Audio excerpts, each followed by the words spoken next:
Yes, sir. Ready.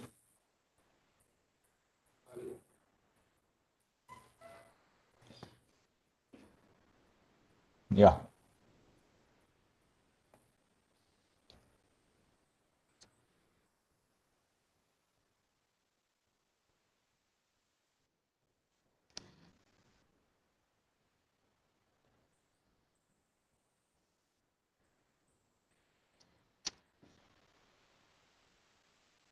Yeah. Good Okay, evening, good all. evening, everyone.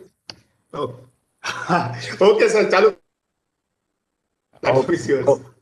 oh, okay. Thank you, sir. So we are continuing further. In the morning, we just saw some related technologies and how the entire application is cooked or baked, you can say. A lot of things have gone into it. So we saw in the morning that we started off with what is IoT, and we saw what the ADC, why the ADC is needed, analog to digital converter. We also saw what Node-RED does. It's basically used to create the front end for your application so that you can remotely control your application from any part of the world. That's the basis of IoT. And we also saw some fundamental concepts related to this, like the main communication technique, that is MQTT. Now it's time to actually move on to the board. And then we will connect this to the application, the front end, and we will see whether this works.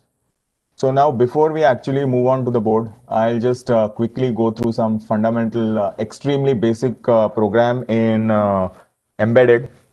Now, this is, you can see that I have opened an application called as Code Composer Studio, which is a free IDE from Texas Instruments, and I'm using it because we have the TI board, which I had not actually shown you clearly, but you can see. 1 minute, let me just see if I can cut down on my background thing. Just a minute.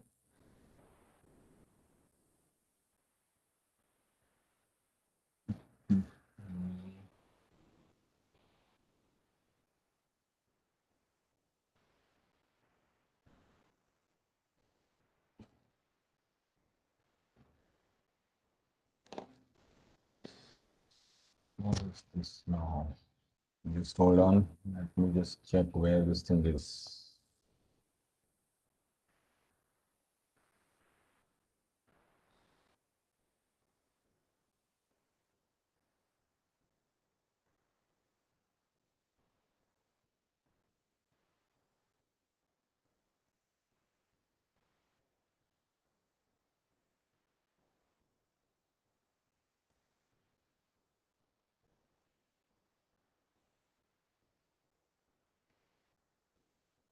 Yeah, I think that would be better. So this is the board, and right now it's powered up, and I'll show you what I've done. I've actually connected a potentiometer to this, and it's already in place. This is a pot for people who are not from the electronics background. This is a potentiometer. So I've just connected it, and I have still not actually programmed it. This is a program just to show you the fundamentals of embedded. So I'm not going to fuse this program into the board. I'm just going to show you the code so that you get into that zone. At least you know, understand what these things really mean. Okay. So now over here, you can see that we have some this is purely written in C, and we have some includes and some basic libraries have been pulled. This is the first one, is the library that is needed for making certain things work on the board. It is given by TI, so I've pulled that. And then we have one variable that is LED state G, and we have defined some constants over here. We have given some names to the pins. These are the actual pin names and the port names. So GPIO port 2, pin 0, that means I'm saying that I'm going to work with port 2 pin 0. And to pin 0, I've given a name, red LED 1 pin. And to port 2, I've given a name, LED port, LED 1 port. So this is the name given to the port. This is the name given to the pin. Then we have some function prototypes like LED flash unit, LED flash change state, and delay loop wait. And basically, these functions are going to initialize the LED. Then the change state is actually we are controlling the state of the LED from on to off. And we have the delay loop. Like in the morning, we had run some random delay, but now I'm telling you that it's going to generate a 10-second delay. So that is what I have over here. And then I'm initializing the LED over here. This is a pretty simple function. To begin with, as I told you, we have to initialize the pins. So I'm saying that set the output pin. Now, this is a function that is given to me by TI. So I'm saying set as output pin. Since I'm glowing an LED, I have to tell what that output pin is. It is on LED1 port, that is, I have defined this port over here. It's on pin 0, port 2. And which pin? Red LED1 pin. That's the name I've given to pin 0. So here I'm saying on port 2, pin 0, set it as output pin, and I've set the initial state to 0. Then we have a function that is going to change the state. So it starts off with if state is 1, then make the state 0 and set the output pin low, so that if the LED is on, it goes off, or vice versa. If the LED is off, make it on. So to begin with, this condition is true, and we change the state to 1, and it sets the pin high. That means the LED will start glowing. Next time when it comes in, again, it's the vice versa. Now the state is 1, so this is true, and it will set the pin to 0, and it will make the LED pin low, so the LED goes off. So this is the LED flash change state, and here I have a delay loop. And this delay loop is actually, you can say I have a nested for over here. And I'm saying I'm passing on some delay over here. Now, anybody who can just look at this part over here and tell me how this thing is working over here. Don't worry, even if, I mean, you don't understand this, I would at least get to know how much I can go into the next code that I'm going in. So anybody can answer this, I mean.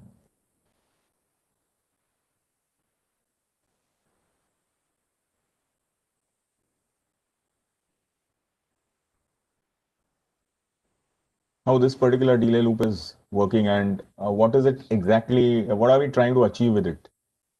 I just wanted to figure out that, so that I know how much in depth I can go in the next. That code is a little bit involved code.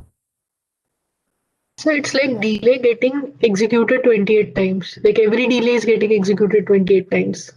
Okay, correct. But do you think there is some principle behind it? I mean, have I really done some kind of calculation to get this up and running? Because I'm claiming over here that it's a 10-second delay when I pass this value. In that loop, delay loop wait, it's about lakh. So I'm passing that over here. And I'm saying explicitly do it 28 times. Is there any kind of a governing principle for this?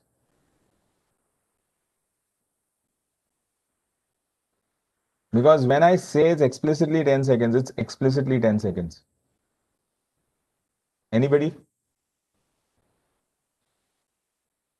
who has done some embedded programming or is having a background in it?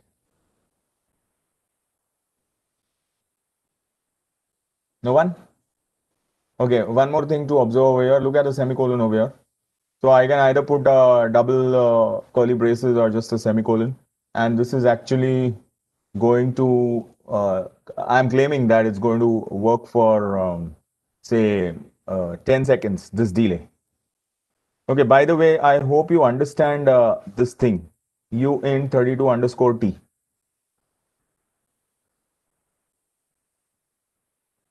What is that? Okay, before I actually ask you, how many of you are really familiar with some C?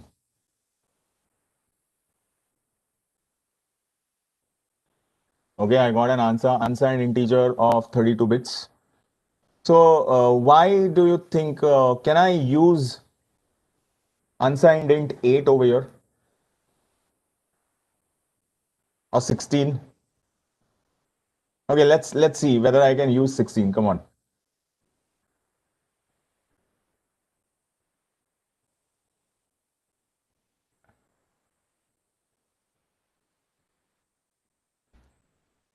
Anything. I mean, we want more delay.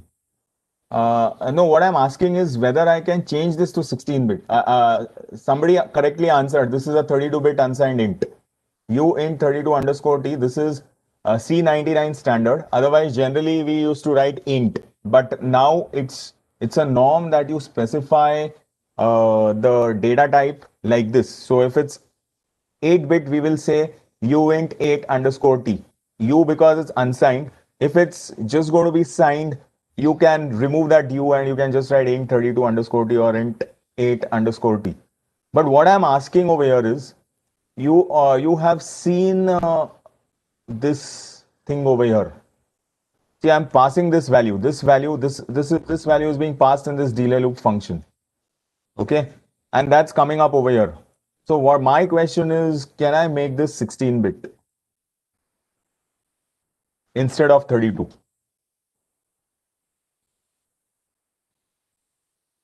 Would it really work? Is it fine if I do it? It's not going to impact my program in any way. MSP32 is okay. I think it would be nice if you talk. Please don't put it up in the chat box. There is no. I mean, I would love to hear people's voices. Because the problem is, by the time I really get into that and come back over here, a lot of things are missed.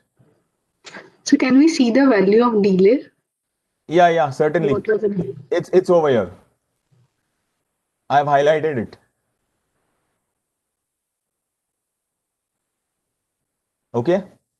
So delay loop weight is this, and I'm calling it with that value over here.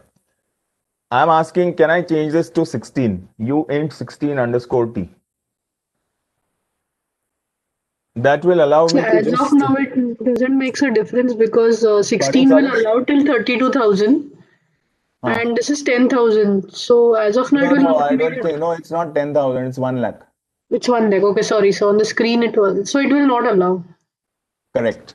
So this is not going to allow because if I put it as a 16-bit value, it's going to give me 2 raised to 16. That's 65,535. That's the max value that I can generate with a 16-bit number.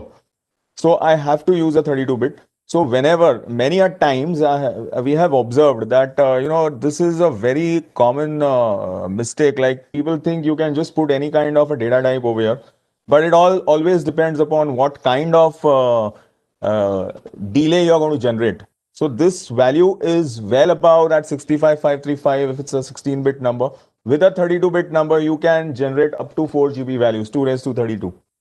So I cannot do that.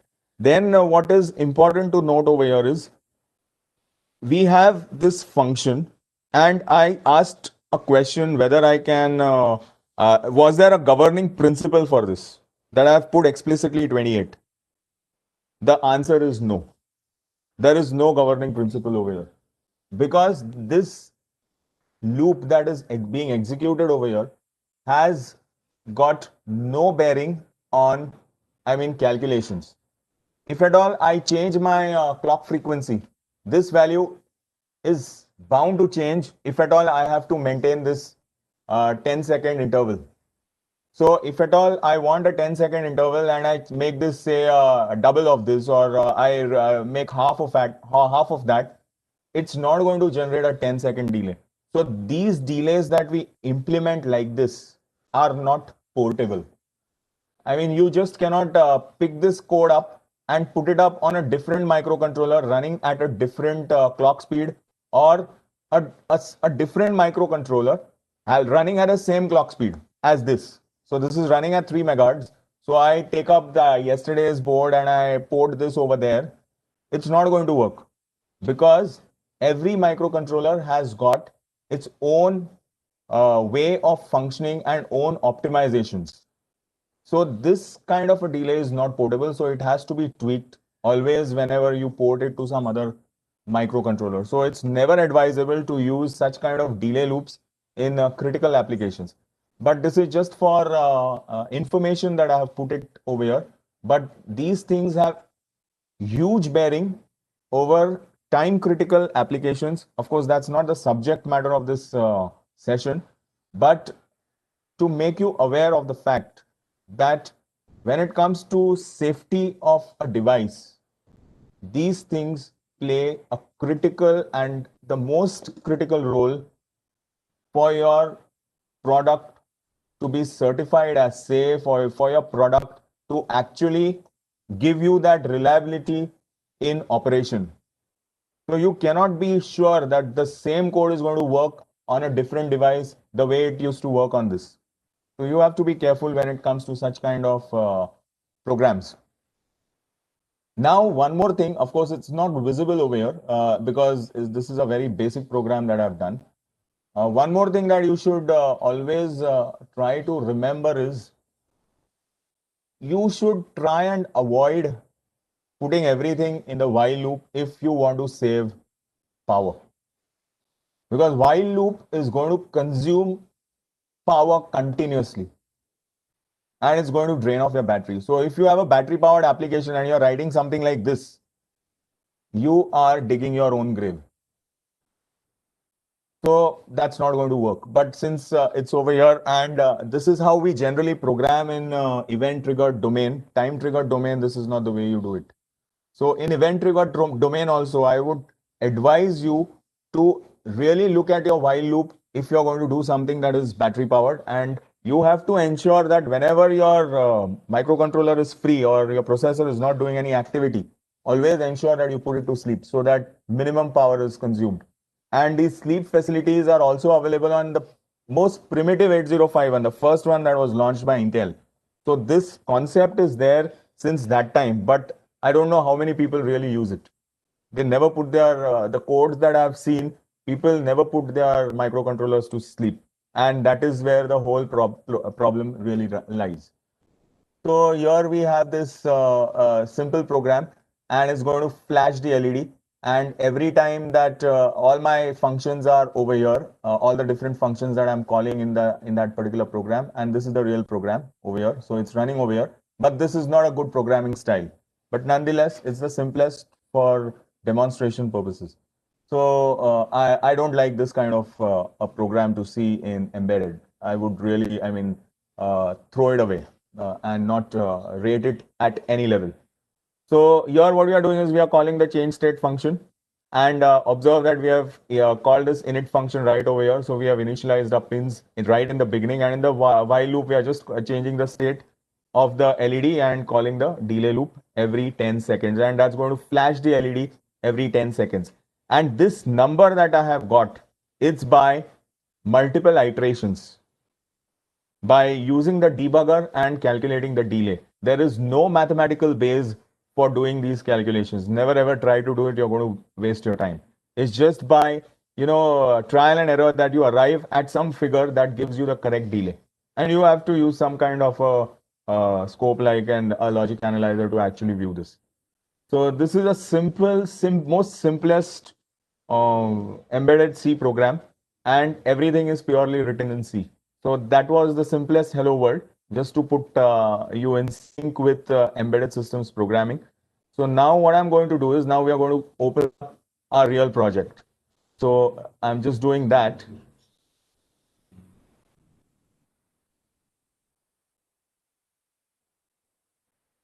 Okay. So here is the program.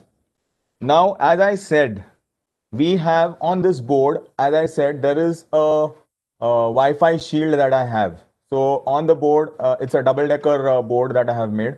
On that, I have put the Wi-Fi shield. So all my communication is happening from the shield with my mobile phone. So I have my mobile phone over here, its Wi-Fi is on. So what is it? How do we actually do it? You can see there are some libraries that I'm using, again provided to me by TI. So one is the Wi-Fi library, one is the S.P.I. library, one is the pops up. Now this is the most important library. for a simple reason. As the name suggests, we are going to work with the publisher subscriber model over here in this. So this pops up client is actually going to help me with that. So I am using that. And then I have this JSON library. And the reason for that is I have to send some data. And this data goes in the JSON format. Now, what is JSON? JavaScript object notation. And for most of you who are from the IT field, you must be knowing that JavaScript object notation is nothing but a concept of objects and objects that have name value pairs. So we are going to have some kind of an object that is going to have some name value pair, and we are going to send data to the cloud in that JSON format. Now over here, you can see I have made some variables, and this shield IP, subnet mask, gateway IP, all these are of type IP address. And over here, there is some amount of C++ also that is being used. So you can see that IP address is a data type, and all these variables are of that data type, all these, the ones that are highlighting. Then I have another variable RSSI that is going to tell me my signal strength, then network ID. All these are unsigned ints that are 8 bits. And I told you in the morning I require the MAC address. So I have created an array, and it's going to have 6 bytes in it. That's going to store the MAC address. And what is the encryption type that is there? Then over here, you can see I have the SSID, that is the SSID of my cell phone, and I'm connecting to my cell phone using that SSID because we are using Wi-Fi. Then there is one more variable, the W client, which is of type Wi-Fi client, and we are going to use this during the program. Now comes the most important part. You can see there is a server array, and in that I have put broker.hivemq.com. Now what is this? This is that broker that I was talking about in the morning. This broker is there. It's an internet server, and it's sitting over there somewhere remotely. I don't know where it is. And I'm not even interested in actually looking into it. My job, or my program's job, is to actually connect to that broker. And the moment it connects to that broker, it will publish on some topic, some information, and whoever has subscribed to that topic will get that data.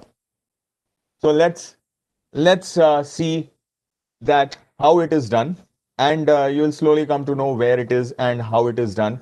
And some part of it is also lying on the IBM cloud. So we will see that. But before that, let's understand the overall makeup of this application. So this is the broker where I'm going to connect. Then I have this pops up client. That is actually using what server I'm going to connect to. So this server is this broker.hivemq.com.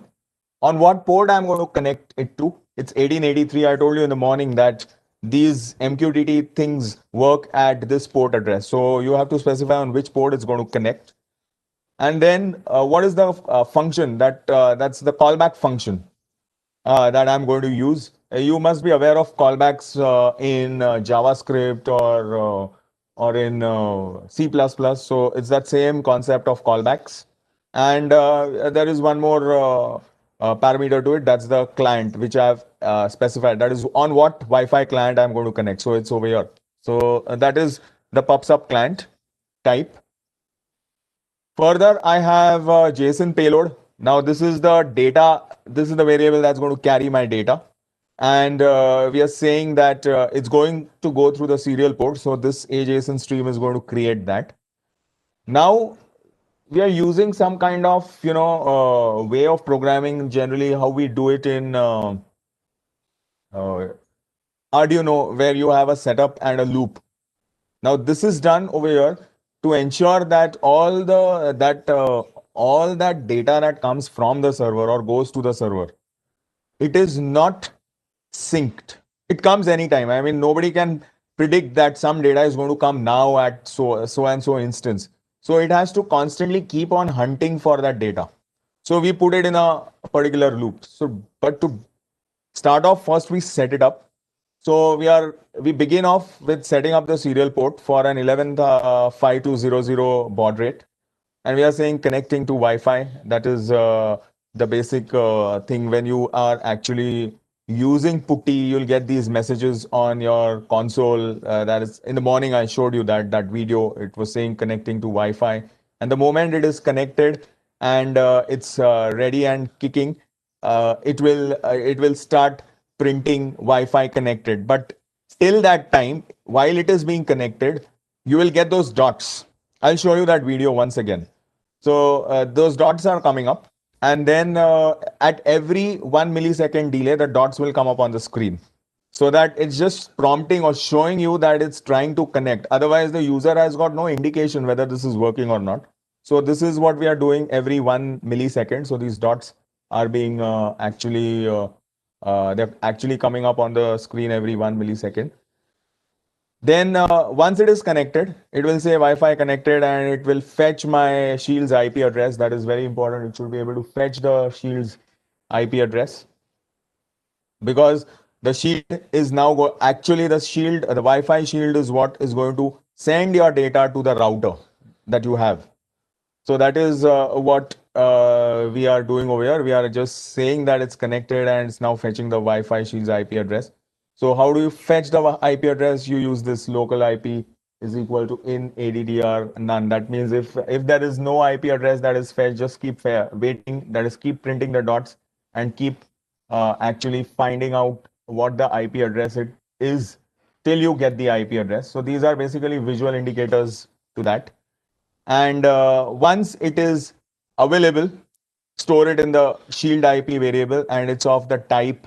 Over here we have mentioned it's of the type IP address. So it will store the IP addresses in the IP address format and not as strings. That's the reason this data type has been created, IP address. So you'll have those dots automatically coming in. So you need not worry about how that, whether it's a string or what, it's in the IP address format. And you can print that IP address to see what is the output of that particular thing. Then if you want to see what is the access point, that is your router's name, you can use this SSID variable and it will print the access point name. Then what is the signal strength? RSSI will actually show you the signal strength. It's called a received signal strength indicator. So using RSSI, you can find out what is the signal strength so that you know how weak or strong your signal is. Wi-Fi signal I'm talking about. Then we are actually using a scan networks function. All these functions are ready-made functions that we get along with any kind of a Wi-Fi shield. So you need not actually program the entire Wi-Fi sequence.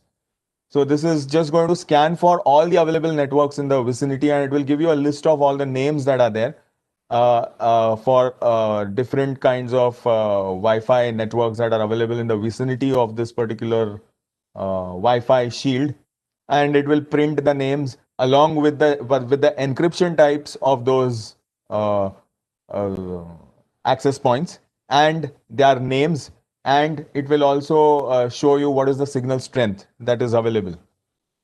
Then this is the other important thing. How do we find out the subnet mask? So you can, of that particular shield. So this is the way you get your subnet mask for that particular shield, and you can print it.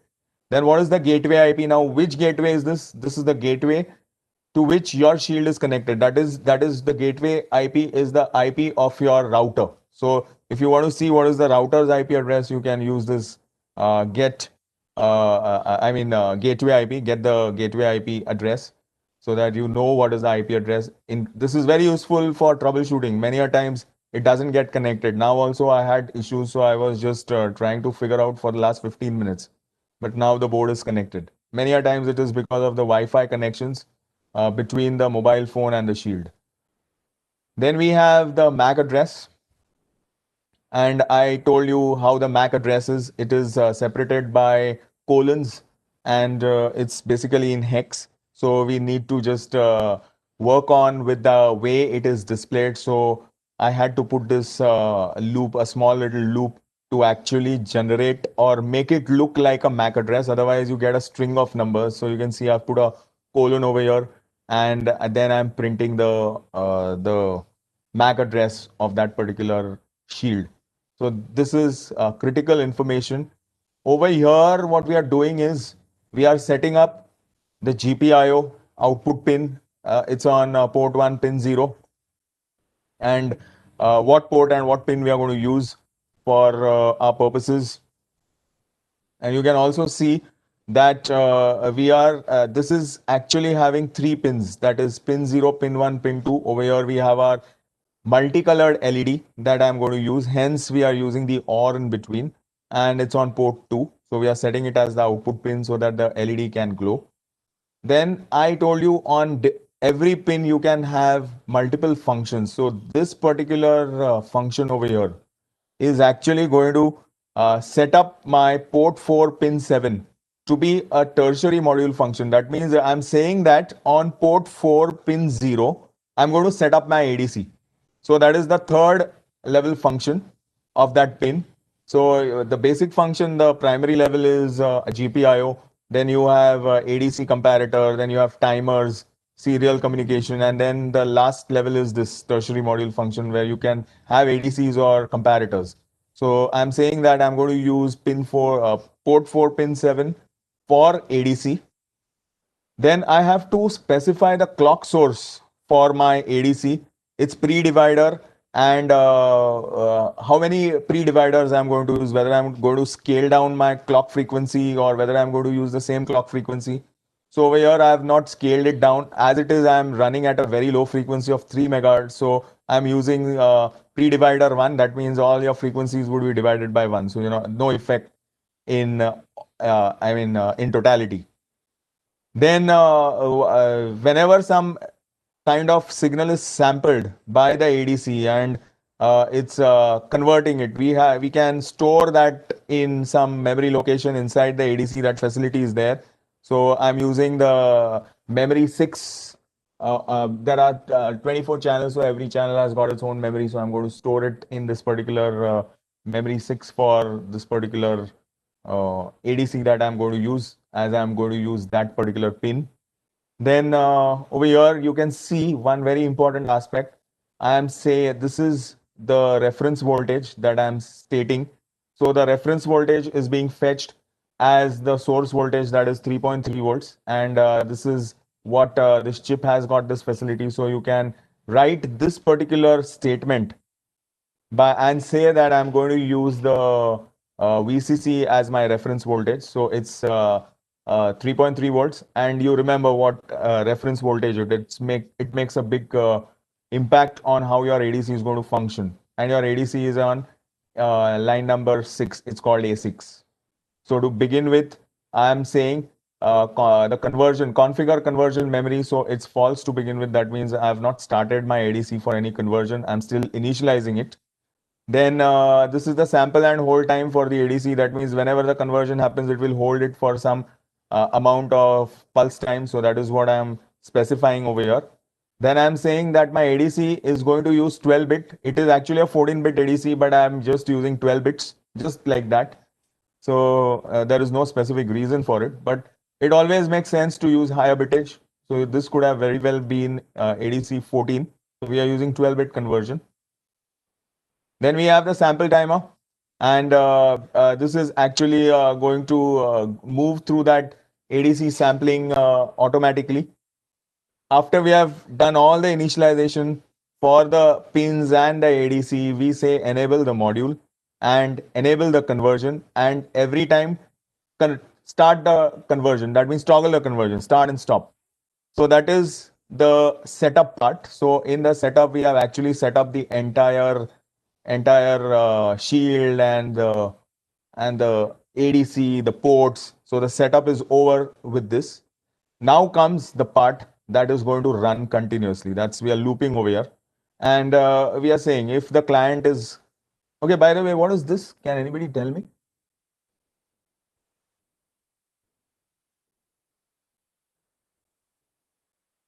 The one that I've highlighted, what it means?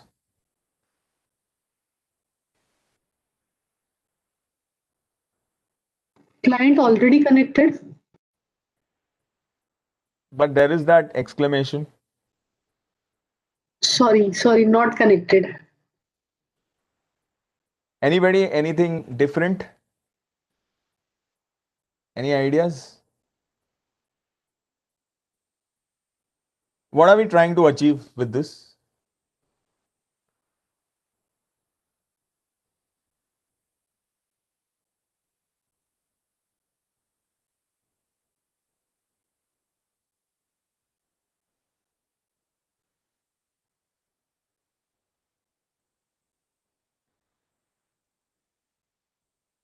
I would like if people speak. Many people are writing, but it's nice if you say it. That really helps. Everybody can then really listen to it.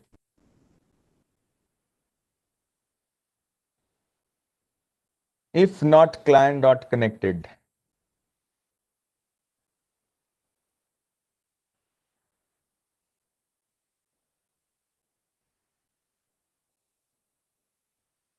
No one?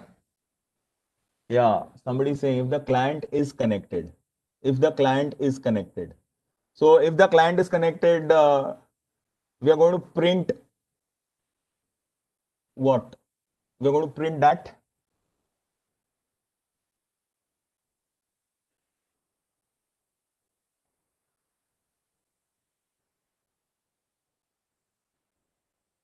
And again, we have if not client.connect MSP432 serial print connection failed. If the client is not connected, we are saying disconnected, reconnecting.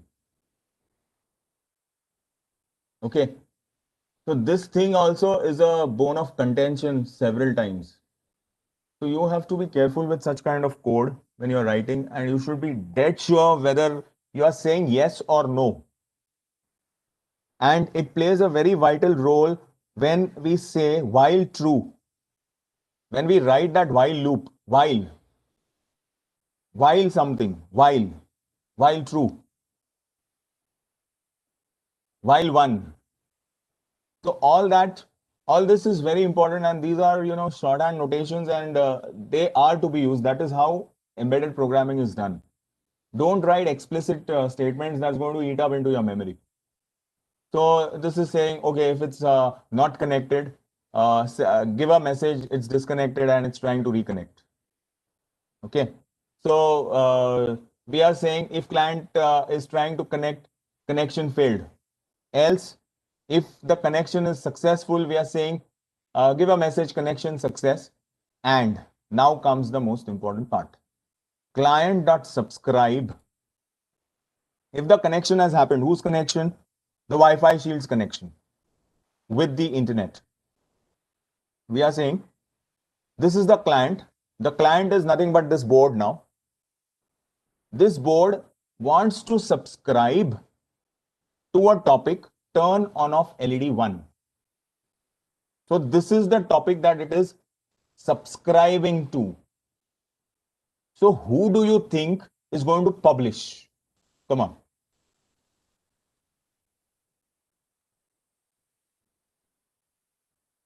If I'm saying this guy is going to subscribe, like it is like we are the people. I have subscribed to Times of India. So who's the publisher? Times of India. So over here, this board is subscribing. So who's the publisher? It's subscribing on this topic. That turn off on off LED 1, you can imagine that's Times of India. So it's subscribing to Times of India. So if I'm subscribing, somebody has to publish. Who's going to publish? In this case. Any ideas? Any guesses?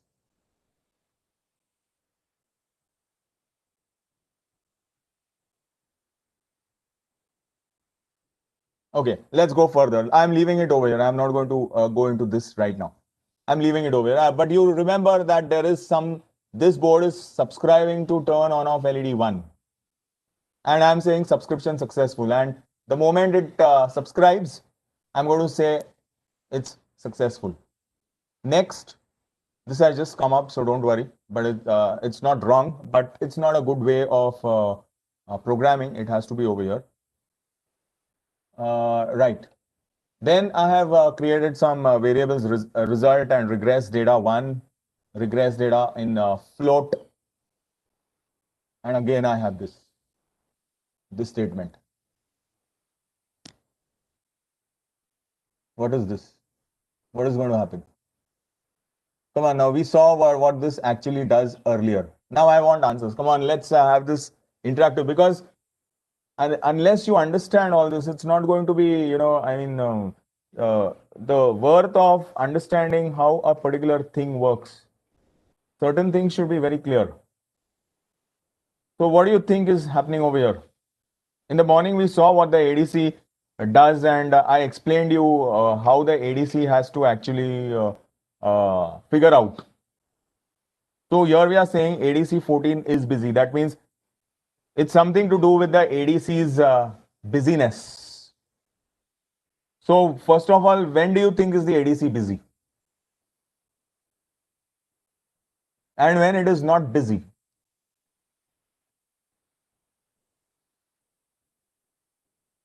So when there are analog signals that are being generated or that are being read. Correct. That means it's doing some kind of conversions.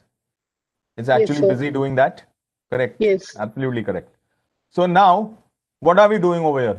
And I would like somebody, this is pure programming. I mean, this has nothing to do with hardware or anything like that. It's pure programming. What do you think is the meaning of this statement? Just one statement. And I have written it, but I don't like this. This is the worst way of writing some kind of a embedded C program. But I have written it because I cannot put the other things that we generally put, because it's altogether in a different domain. But this style of programming is absolutely, absolutely bad. But nonetheless, I have put it to make things simpler. But can That somebody means tell me it's working? It will work. There are no issues. And many of your textbooks are textbooks. Even I am in that league. Our textbooks blatantly write this in embedded books. Yeah, you were saying something, ma'am. so probably it is that when you've given a note over there indicates that when the signal is not being generated, when you're not getting the input like any output from ADCs. So that time some operation should happen. Actually, what is happening over here is ADC 14 is busy. If it's busy, that means it's true, right? That means it's busy. So while it is busy, wait over here. Wait over here. And this is an absolutely dangerous code. Can anybody think why it is dangerous? I'm saying it's dangerous. Although I have written it, I'm saying it's dangerous. Infinite waiting. Yeah, under what circumstances? You're right. You're absolutely right. Under what circumstances? So the failure of converter. I'm not sure about this. See, it could be that it has never received any kind of input, or the input was garbled. So it's just waiting for it, for that conversion to complete. But that conversion would never be complete. And you know what happens in this case? Your program gets stalled over here. And imagine that I have such a program that is running in an aircraft design. What happens? It can actually get the aircraft down, because there is no way for this program to exit. It's just waiting and waiting and waiting and waiting, and nothing beyond that will be executed. So please don't write such kind of code. It's just over here to make things simpler. You have to use techniques to overcome this. There is no way in which you can, bypass this, because you have to find out that whether the ADC is busy or not. Same kind of code. You imagine now it's with switches, very common. We have an elevator, and we have the elevator button, and some miscreant sticks a chewing gum on that button on the floor. What happens? The button is pressed, And if such kind of code is written, that elevator will keep thinking, or that code will keep thinking that there is a request over there, and it will not budge from there because the program is not running any further. That is the basic idea. So here we are saying while it is busy, just wait there. The moment it has finished, go to this get result and fetch that result from that ADC's memory and store it in the result. So I'm going to get the ADC result over here. That is what I'm doing over here. And then I'm saying just restart the conversion again, get the next sample and start this.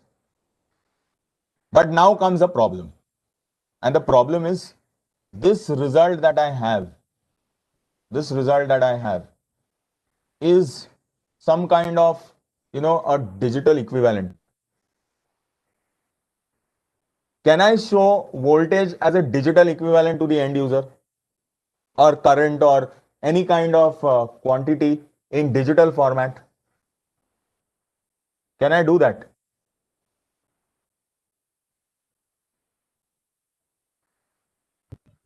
Does it make sense to show any kind of data in digital format as ones and zeros or hex?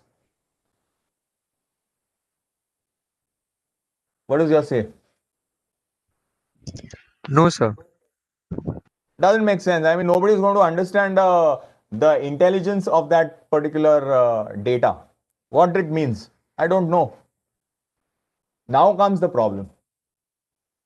If you remember the dashboard that I showed you in the morning, it was correctly showing you the voltage. So whatever voltage you're seeing on the dashboard, you take a multimeter and you measure the voltage at the pins of this board, your voltage will exactly match.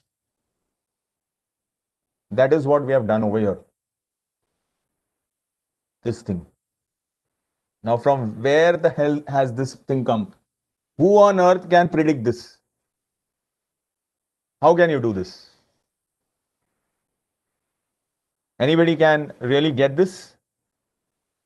And see what I'm doing. I'm using that result which my ADC has given. I'm using it over here.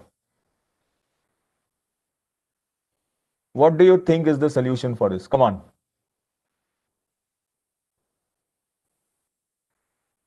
How do I get this? How do I get to this?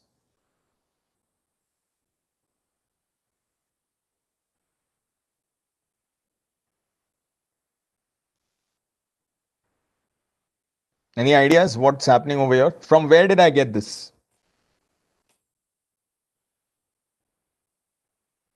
Do you mean to say I have referred to some data sheet of that particular pot and I have put it over here?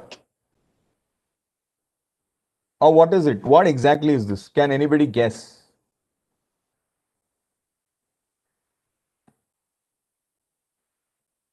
Sir, is it a conversion of digital to analog?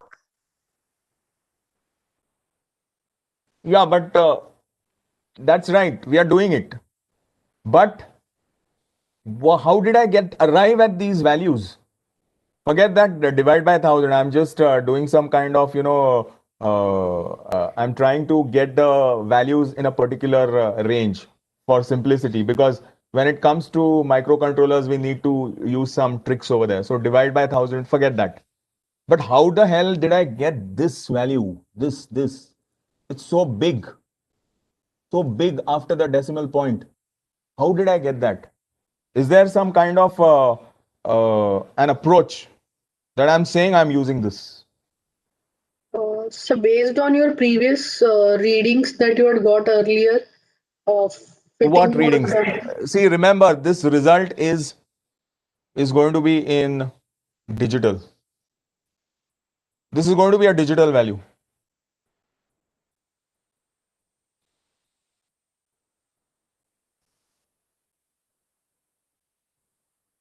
No guesses? Sir, it is something like resolution about 0.866. But how did I arrive at it? It can be given from the data sheet of this No, ADC. I'm using a cheap quality pot. See, this is the pot that I'm using. I get it at Lamington Road. If you know how it is at Lamington Road, when you go over there, you get all such stuff. You ask for any kind of data sheet, nothing is available. And these are locally manufactured. You get them for 5 rupees, 10 rupees. You are not going to get a data sheet for that. And even if you get some standard pot, you're not going to get a data sheet for that. So is it like y is equal to mx plus c line? It's a Correct. linear regression, right? Correct. Absolutely correct. So in order to actually get the correct voltage or whatever quantity that you want, and you want to actually show it that way, it's converted that result, right? It's converted that result from analog to digital. So I want to now show it to the world that it is so much of voltage. That's not available in the correct format. It's in the digital format. So I have to do some kind of a linear regression. And I think most of you know what linear regression is. You have learned that during your other machine learning FDP. Basically, it's the best fit line. You have a multitude of points and you select a line or you draw a line that passes through the maximum number of points that you have. So that is what we have done. Now to do this, it's not possible over here unless you do some tiny machine learning as we did yesterday. But I have not done that over here because I really want to port this onto that. So what is the solution? Go to Excel. Use Excel. So now I'm going to use Excel to do this. Okay. So what I'm going to do is I'm going to just share that screen with you.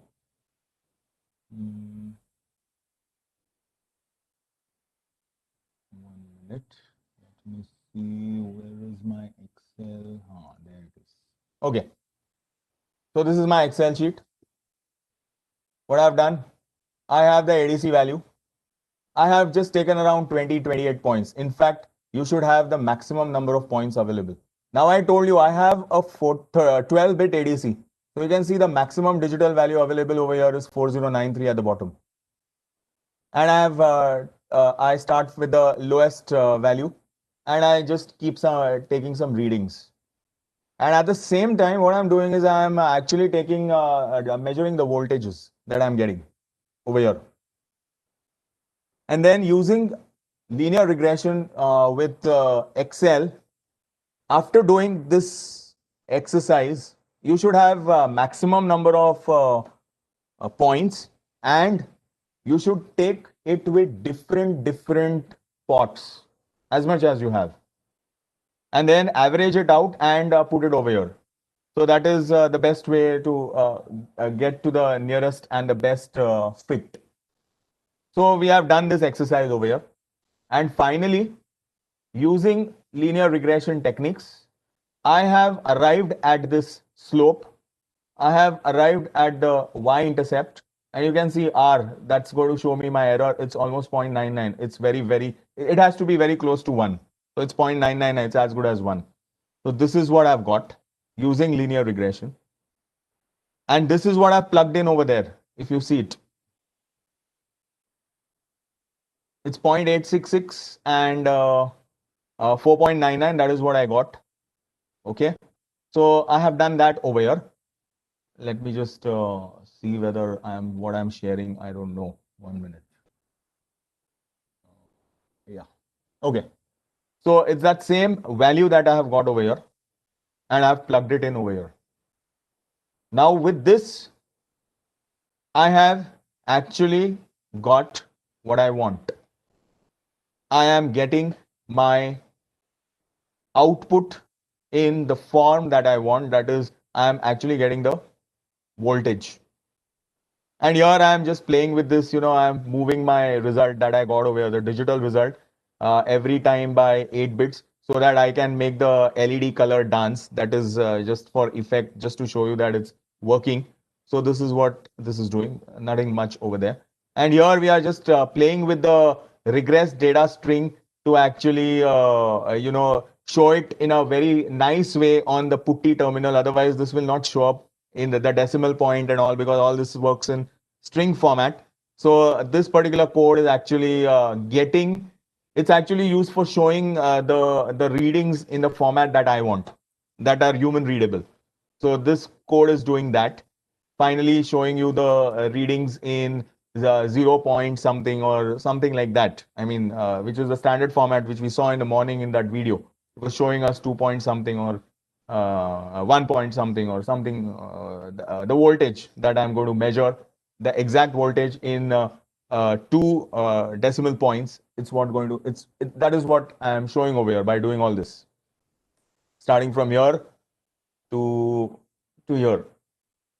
So this is actually used for showing that voltage on putty terminal the way you would otherwise see it using a a multimeter, by actually measuring it across the terminals. So that is what is happening over there. Okay. So now we have got our reading. Still there is no sign of sending it across. We have taken it, but I have to send it to the cloud so that I can see it over there. I've still not sent it. All this is happening here locally. So how do we do that? Next comes the JSON part. We are actually JSONized this data. So we are going to create an object called as the root, and we will also have something under that root. Most of you must be aware how JSON really looks. It looks like, I have a master. Under the master, I have the slave, and under the slave, I have a sub-slave. And that is how the way you can access objects in either C++ or Java, a.b.run. So that way. So that is how JSON data is organized. And what we are doing is we are creating the root. We are calling it D. Under that root, we are adding a string object, and I'm saying it's IBM Cloud Pot, and I'm sending this MSP432 as a string. So 2 strings I'm adding to it. And then also I'm adding one more object in which I have this pot value. I'm saying that this is the pot value, and the actual value of that reading that I got, that's the pot reading. And that is what I have got over here finally. So after Hello, sir. playing, Sir, sorry to interrupt. Your Yeah. Excel sheet is visible yet. Oh my God. Oh my God. Oh, somebody should have really told me. I'm so sorry.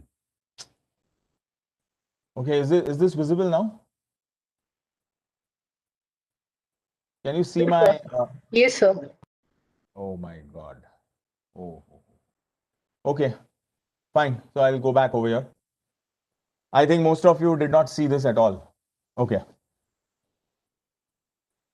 So now where we were, we actually got this value from the Excel sheet, and we've plugged it in over here, and I get this value in this regress data variable finally. And over here, I have this result being shifted 8 by 8 bits so that I can get the LED to multicolored LED to generate different colors. So just to play with the visual effects of that LED, we have done this, nothing much over there. This part over here, starting from here to here, what we are doing is we are actually, that regress data that I have got, it is in string format, and it has got no decimal point. So if at all I want to show, say, 3.2 volts. 3.2 volts. So I have to actually put up that decimal point. I have to ensure that the decimal point comes after 1 digit, and after that I need 2 digits. So all that work that I have to do, the way I generally see some kind of a reading on a multimeter, that is what we have done over here in this particular part of the code, so that it comes in a human readable format on the screen on putty. That is the basic purpose of this code over here. So we are converting that reading that we got. Say if it is 3.2 volts, I will get 3200 over here as regress data. So I don't want it that way. And most importantly, it is in string format. So I need to actually get it in the format that I want, and then I will use that reading and I will send it to the cloud. Now to send that reading, that final reading is in this variable pot reading, or rather the array over here. So to send it right on top to the cloud, it has to be in that JSON format. So we have to convert this reading into the JSON format, that is the JavaScript object notation format. so that it goes to the cloud, because we are going to use MQTT. So that's the requirement. You have to have it in the JSON format. So we are converting it to the JSON format using this JSON object over here. And JSON format, as I said, is all about, the way you write object-oriented programming. You have the main, it's like a inverted tree. The roots are on top. You hold it, and you have different childs and a parent or the master-slave kind of a relationship. So we are actually creating that object over here, and that object is called a D. Under that D, I have two different objects. One is the IBM cloud pod, and one is the port value. Under the IBM cloud pod, say this is the name, this is the value. And under this port value, this is the name and this is the value. The port reading is the reading that I have over here in this array. And port value is the name. So we have these name value pairs. This is the name, this is the value, this is the name, this is the value. And they all are held by this object D. So you can see, you can imagine that D is like the root and these are its children. That is IBM Cloud Pod and port value. And these are the names, these are the values. So that is how basically JSON format is. Then what we are saying is we are, once that particular object is created, now this object is going to change every now and then. So once it is ready, we store it in this JSON payload and then we delete that object so that we can release some resources for the memory, and we delete the main object, and under that object is under the root, so we also delete the root, and so that we are ready for the next object after the next reading is taken. But this has to be done so as to release resources, otherwise your board will fall off memory and there will be all sorts of problems. So that is the reason we delete it after we have stored it in this JSON payload. So now JSON payload is actually having your name value pairs. And what are the name value pairs? The name is IBM Cloud and the value is MSP432. The name is port value, and port reading has the reading of the voltage reading that I have converted. The next thing that I'm going to do is publish. And publish what? I'm saying publish sensor port, JSON payload. Now try to correlate this publish and this subscribe. I had left it over there, if you remember. Now I am saying I'm publishing, and here I am saying I'm subscribing. Come on now. What is this?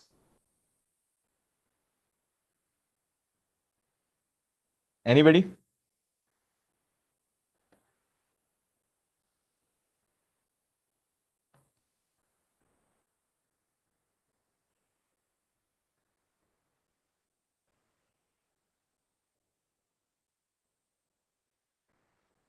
Can anybody tell me what is happening? Sir, this value will be published to whoever has subscribed.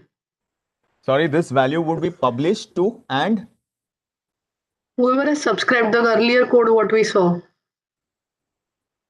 yeah, but whoever means who? Now just think of this like this. In this case, I told you, when it comes to MQTT, there is something called as the concept of a topic. So the topic is sensor port over here. And I'm publishing to this topic, and I'm publishing this value. That is the voltage. I'm publishing this value to this topic, sensor port. So who's going to subscribe to this? And who has, sorry, where is it? Who has published to this? My client is subscribing to this topic. Turn on off LED 1. So who do you think is publishing? Somebody has to publish. And my little board is subscribing to this topic. And my little board is publishing to this topic. So somebody has to subscribe to this topic. So who's going to do all this? Who are the publishers and the subscribers now?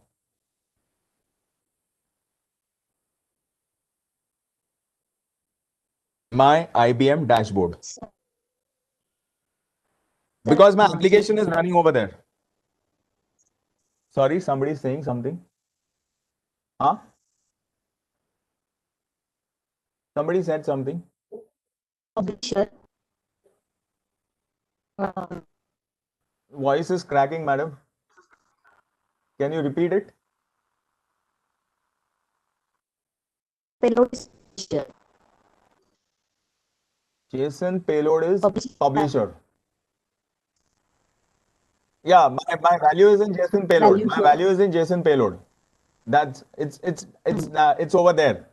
And yeah, LED. publishing on this. You are saying publishing on turn off on off LED 1. So you are saying that JSON payload is being published to this. That is what you want to say, ma'am? I would like to say that. Okay. Okay. Your voice is cracking a lot, but whatever little that I can hear, I have tried to understand what you said. Okay, I'll tell you what now. See, we have that application running on IBM dashboard. We have that we are going to create using Node-RED. So that particular application will certainly have something called as publish and subscribe. So even that application is going to publish and subscribe. Now that application is going to subscribe what? Subscribe to SensorPort. And it is going to publish to what? It is going to publish to turn on off LED 1. So my board is going to subscribe to this. That means whatever that application is publishing, my client will get it, because that application is publishing to turn on off LED 1 and my board is publishing to SensorPort and that application is subscribing to SensorPort. Okay. So now there is a two-way communication that is being established. So these two statements over here, this publish and this subscribe is actually going to do the trick for me. That is how it's going to work. Okay. Any questions anybody has on this?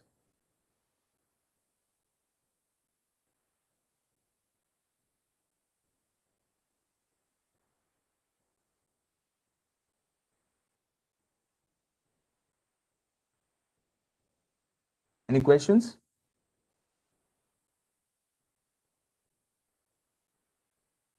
Okay. So I think this idea is clear. So my board is going to publish and subscribe in to summarize. So whatever it publishes, somebody has to subscribe and that IBM dashboard application is going to subscribe to it. And whatever the IBM dashboard is going to publish, my board is going to subscribe to that. So both of them are actually publishers and subscribers and both of them are actually subscribing to each other's topics so that both of them can get the required data. That's the bottom line. And Can that I is ask what we have. here? Sorry? Can I ask a doubt here? Yes. So, for example, you say that dashboard is also publishing, and the board is a subscriber over there. Can you give an example, like what type of communication? Like from board to dashboard, we are understanding, but Yeah. from dashboard to board, what would be it typically Yes, for? dashboard to board. That's what we are going to do now. From the dashboard, if I press some button, okay, it's a front end, like how we have the OK cancel buttons. On the dashboard, I have a button that turns on or off the LED. So whenever I press a button over there, the LED on my board will start glowing. We will do Okay, that. sir. I will have somebody from you to actually do it from there, and I will hold the board on screen. We will do that. Okay, sir. But is this idea clear that both of them are publishers and subscribers and both of them are publishing on a topic and their topics are different? Also remember this, the topics have to be different, they can't be same. So this is publishing on the topic name SensorPort and that is publishing on the topic, what was the name? Where did it go? 1 minute. SensorPort, and turn on off LED 1. So that is subscribing on that topic, and this is publishing on this topic. So the IBM dashboard will subscribe to SensorPort, and it will publish to turn on off LED 1. This is what you remember. I will show it to you in the dashboard. Okay. So now I have ensured that the two-way communication is established. And one more critical thing over here, which I have already shown you, but just for a reminder, we are telling the client to connect to which server over here. The server is broker.hivemq.com on this port, since MQTT works on 1883 port. That is what we are doing. Okay. So I think the board side thing is pretty okay. Let's see what's happening on the other side. That is, now we are going to the dashboard. So let me see if my thing is open over there. Okay, I'll share this with you now.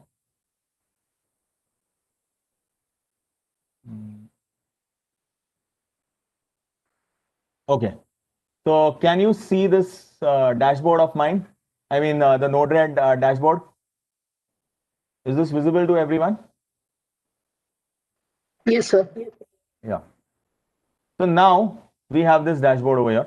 1 minute, let me just put this photo. Okay. So I have my dashboard. This is the way we had seen some basic things in the morning.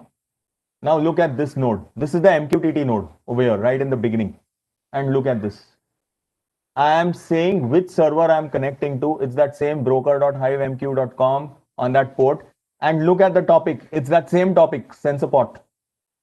So this particular section of the code over here is subscribing to SensorPort topic.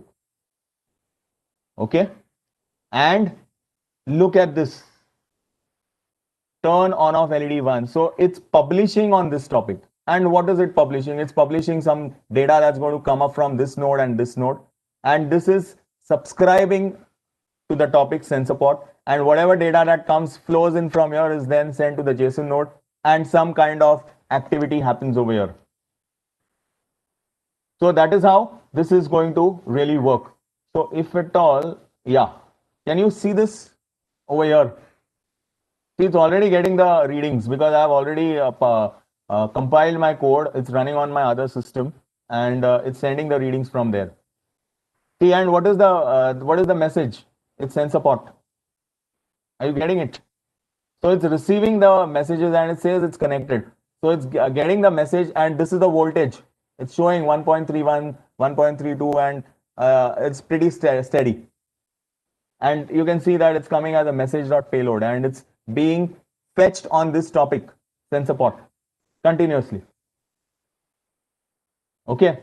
So this is actually a communication that is occurring from the board side. Now, if at all I press some kind of a button on my Node-RED dashboard, now I'm going to show you the Node-RED dashboard. 1 minute.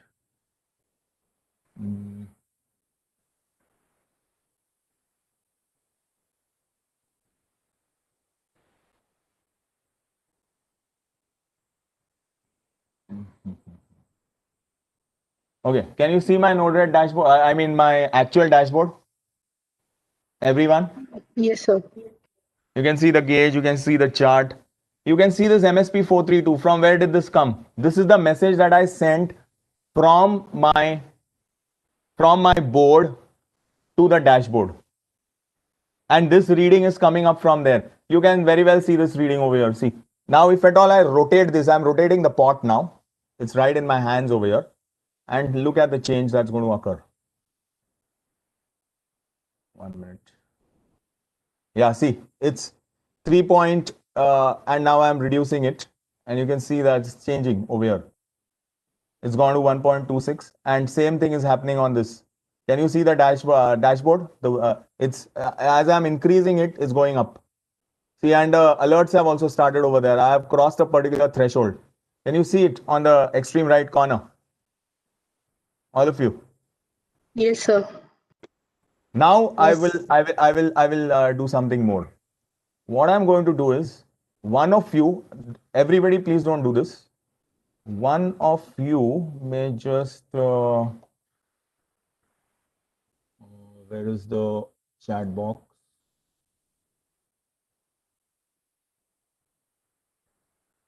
Oh, 1 minute, I can't see the chat box. Okay, so I'm going to send you one link now. I'm going to send this link to you. Okay, just put it up in your, one of you do it, not everyone. And there it goes. And please tell me who is doing it. Okay, I'm just, before I, don't do it before I tell you, let me just remove my virtual background. Okay. And I'm holding the board now in front of the camera. Just a minute, I have a lot of wires over here. Yeah. Now there are a lot of LEDs that are there. I can understand. 1 minute, let me just try to cut down this LED. After I've made the potentiometer voltage very low, so now there is no LED. Now, who is going to do it? I've sent a link. Just copy this link into your browser. You will get the same dashboard on your browser.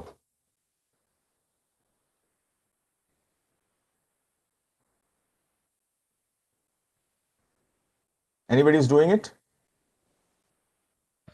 Yes, sir. I am doing it. I've got the same browser, same Yeah, you have got dashboard. the same dashboard. Yeah. Yes, sir. Now, yeah. Now, can you see the turn on LED? And you can observe one LED over here somewhere will glow. Click on turn on LED. Got it? Now click on turn off LED.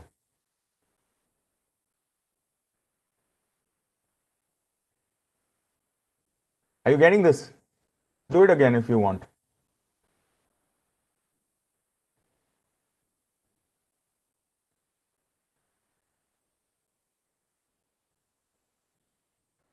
Is it working?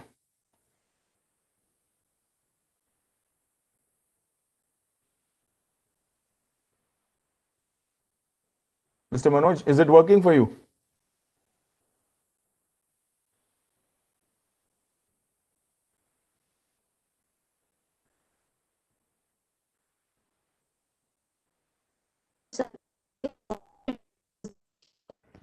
Ma'am, your voice is cracking a lot. Nothing is audible.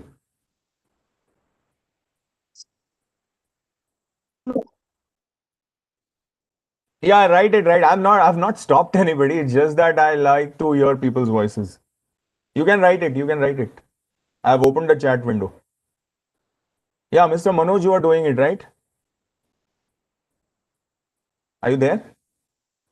Sir, it's me, Inderjit. Okay, you are doing it. Oh, I thought Mr. Manoj is doing Yeah, it. yeah. I have turned on and off LED twice. Yeah, it's Again, should I working, turn right? it on? Yeah, Yes, yes. now it's on. You can turn it off so that everybody can see this. Yeah. So ultimately what we have done, we have established the connection. Now it is happening from the dashboard to the board. And when I turn my pot, it's happening from the board to the dashboard. And this MSP432 is also coming from the board to the dashboard. So both the ways communication is now established. That is how it works. So why is this happening? As I said, they are either publishing or subscribing to the thing. So it's actually the trick lies over here. And see, whatever I do, all the voltages are being logged over here. Can you see this? It's all over here. The voltages are right in there. So all this is being logged over here, and whenever I make any changes, it's going to work that way. And you can even send this to the Twitter, but now it doesn't work because Twitter has stopped accepting such kind of requests. And see the charting is done for every instance. And see the way I move my pot, I get the chart working over there. See now I'm rotating the pot, and you can see that it's gone up now. See, I'm turning the pot now, and the voltages are changing. And this voltage that you're seeing, if you take a multimeter and measure this voltage across the pins, you're going to get that voltage. That is how it works. And this is all created using Node-RED, this particular dashboard. So over here, we have this MQTT node, and over there I have mentioned which broker to use, what is the topic. Similarly, over here, I have used the MQTT sending node, publishing on this topic, and this is the broker. And I'm subscribing to that on the board side. That is why this is working. And what is happening in this node? Whatever payload is coming, the payload is coming from the board. That is, imagine this side of this node is the internet. It's coming from there. That payload is coming over here, and I'm capturing the payload in this JSON node. And then I am actually extracting the required information from that payload. One information is what is it, that is payload 0.d.ibm cloud. You remember we had created this D node, the root node under the root. And from that, we are capturing this IBM cloud pot. And then over here, we are capturing the pot value under that D. So they were the name value pairs I told you. And from that, here, sorry, 1 minute, let me just, okay. Over here, I'm actually publishing whatever is the payload to the text. And from here, I'm charting it, and I'm showing it on the chart. That same value that I've got over here, the pot value, I'm charting it. I have created a gauge to show how it's when it moves on that thing, the semicircular gauge. And here I'm creating the alerts. So if the value is greater than 3 volts, it's going to give me a notification alert me. That is to the right hand side. And I'm saying every 1 second, show me that message. And also I'm tweeting it. But the tweeting is not going to work now because Twitter is not accepting it. So, and this is the notification that I get on the right hand side. So that is how this is how we can connect the board to the IBM cloud, or any cloud for that matter, and make things work both ways. So that is the entire flow from the board to the cloud, from the cloud to the board. Okay, and understand we have to do that linear regression, otherwise you'll not be able to get these values in the way we want them. But not always it's going to work. It is depending upon the use case that you have, what you want to do, and how you want your data to be displayed. Any questions anybody has on this now? I'll take the questions.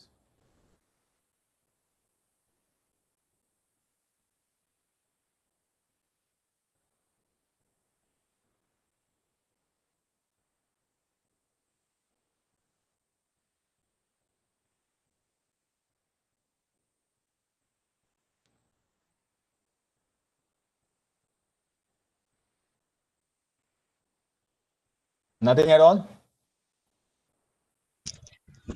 So that IBM cloud part, we have to register.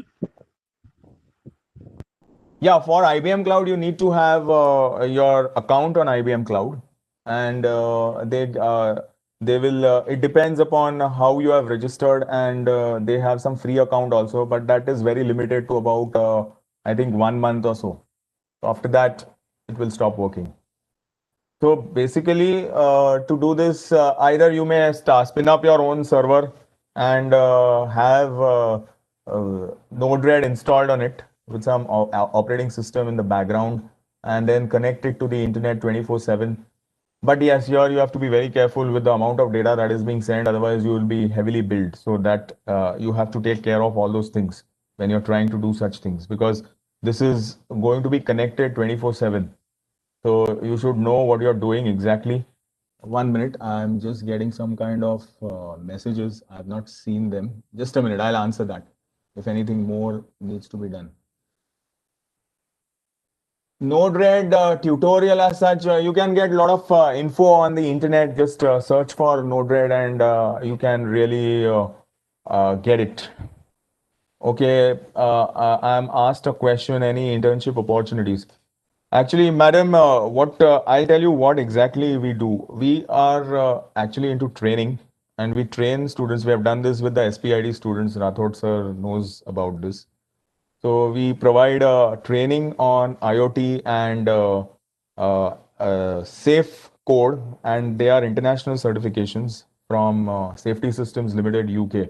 And yeah, students are certified, the faculty members are certified on that. And we have done that for n number of students from S.P.I.T, then some from VJTI PG students. And we have been doing it for quite some time. So that is embedded systems related certification. And there are two levels, level 0, level 1. Level 2 can be done in UK, or you can do it over here with us. And Dr. Michael Pond would be leading that. So that is how the certification works when it comes to embedded systems. And IoT course is what we run regularly for all the students across the country, or across. In Mumbai, we have done a lot of trainings in IoT. The same course, what we are doing over here, it's an elaborate course. I've just given you a taste of it, and we will understand everything that is there in this. So we are not really offering any internship as such at this point of time.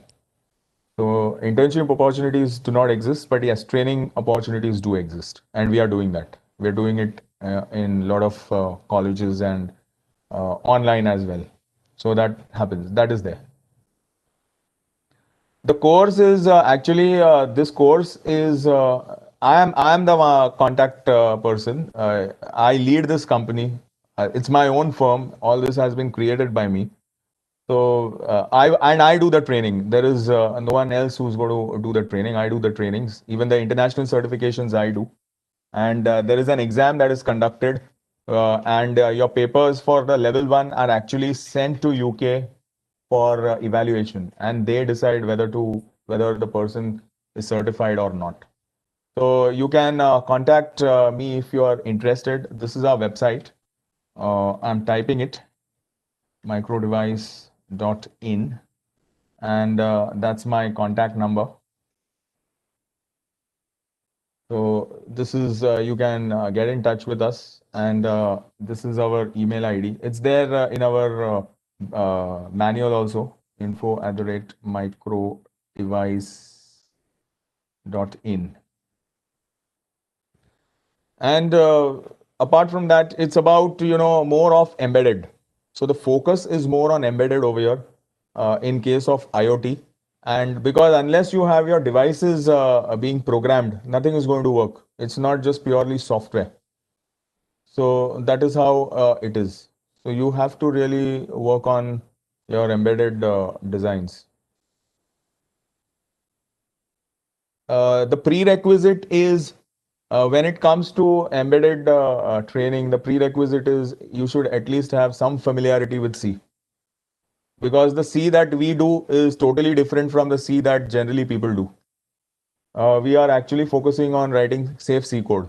That is how we do it.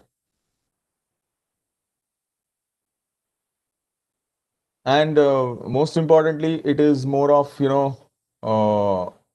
programming. There is a lot of heavy coding that you have to do. And there are a lot of exercises that are there for the international certification. So it's heavy on, it's coding intensive, you can say.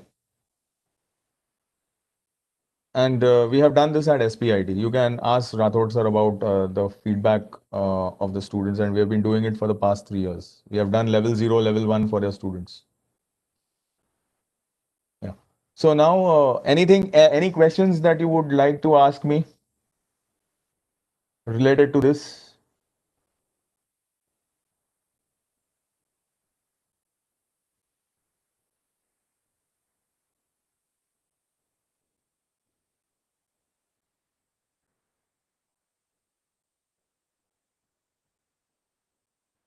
I think there are no questions that people have.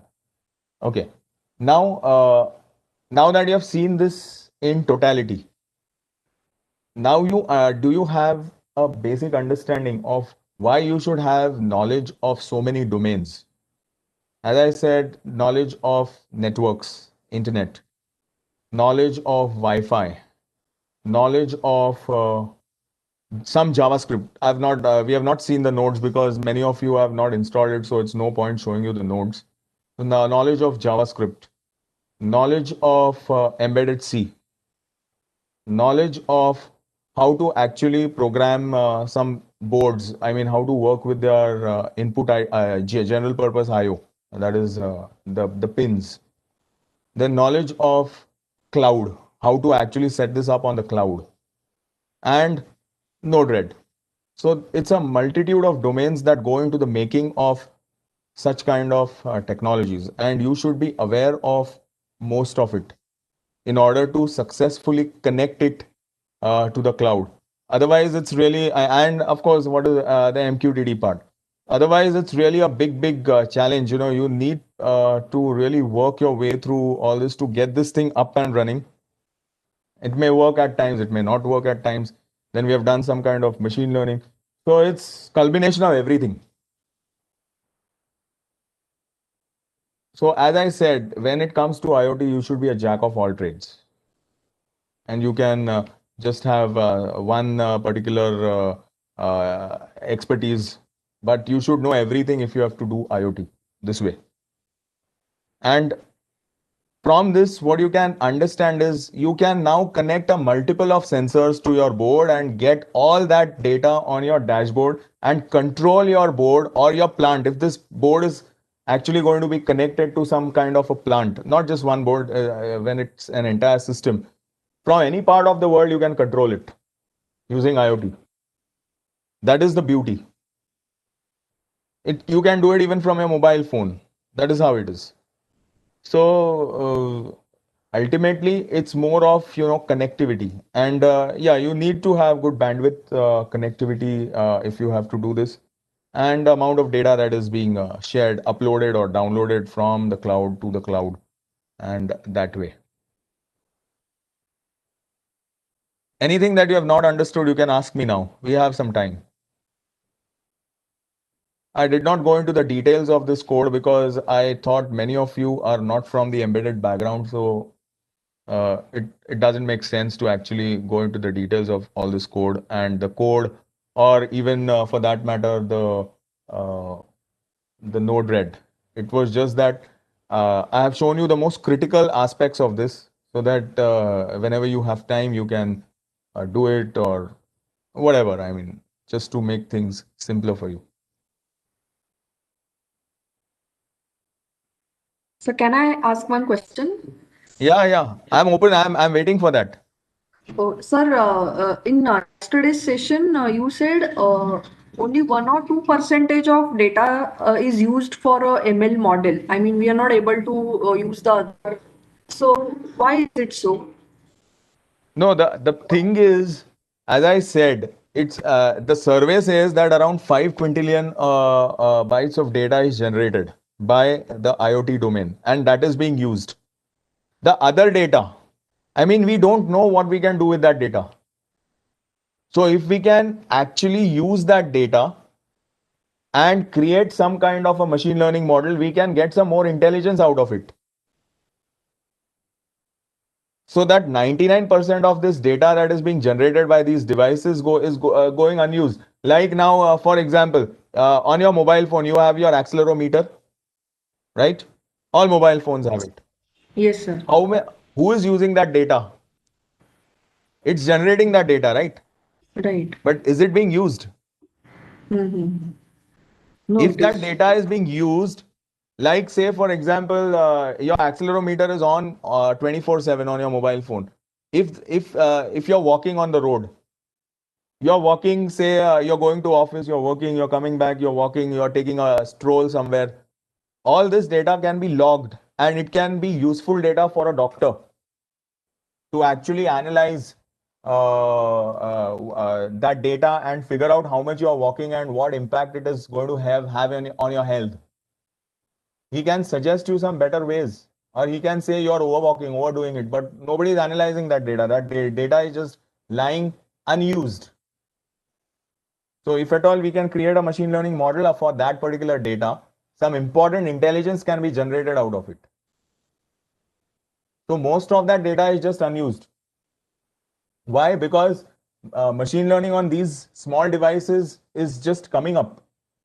So once people start working on it and all this data that is being generated is being used, it is going to create a big, big change.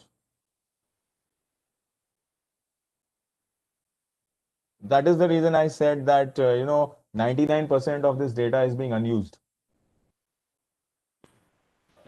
So if it's going to be used, it's going to be of great. I mean, it can change it. It's going to give rise to a different industry altogether if that data can be modeled and used, and you can generate some kind of intelligence out of it. Okay, sir. Yeah. Any more things anything that you would like to know?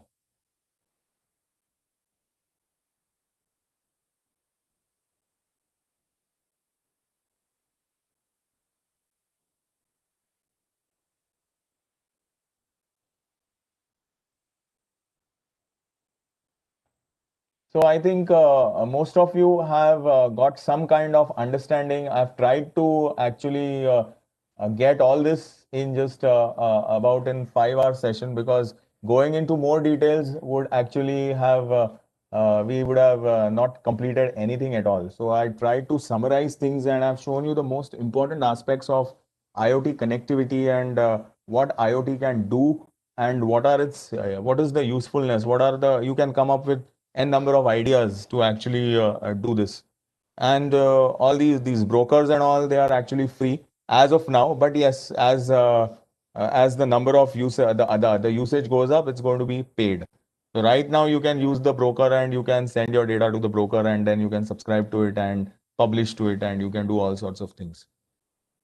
And as we're speaking, Amazon Cloud or IBM Cloud or Google Cloud, they have their own API functions which allow you to securely connect these devices to their servers, and you can have, very secure connections, because data that is being transferred can be stolen. So even that has to be taken care of.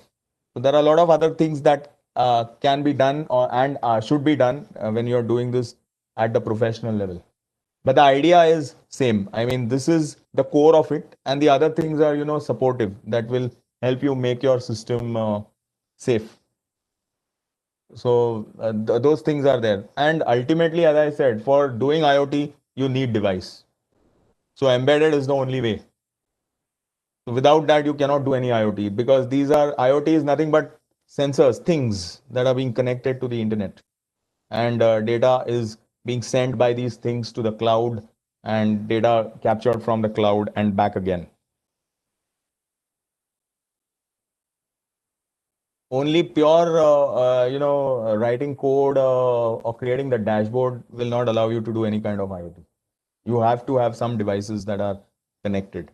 It's like, you can have a car, and you can monitor your car's health by fixing n number of sensors on its different parts to figure out how those parts are functioning. And you can have that real-time view on your mobile phone. That could be one use case. And as I said yesterday, you can have a IoT, a chappal that is IoT enabled, and the way you walk, the way your angles fall, that data can be analyzed by the chappal manufacturer to customize the next chappal that he makes for you, so that you have a very good, a comfortable walk without any kind of pain in your leg. There are a lot of things that will come up now, slowly and steadily, certainly. Doctors, medical analysis would be at the forefront, like sensors measuring body temperature, measuring sugar levels, measuring the pumping rate, the oxygen levels. All this data per second can be logged in, and a person's health can be monitored by a doctor remotely. And customized solutions may be given, but yes, cost is involved. Cost is involved. So these are different. They can be everywhere. IoT can be used everywhere. Simply.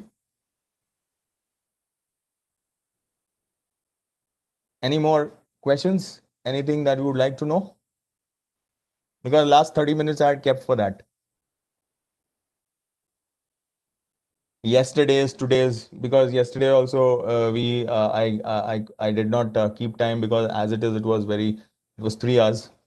So I thought I'll keep half an hour today for any kind of questions that anybody wants to ask related to this or yesterday's session. Govind sir, I think over. Hello. No more. Govind sir, Huh.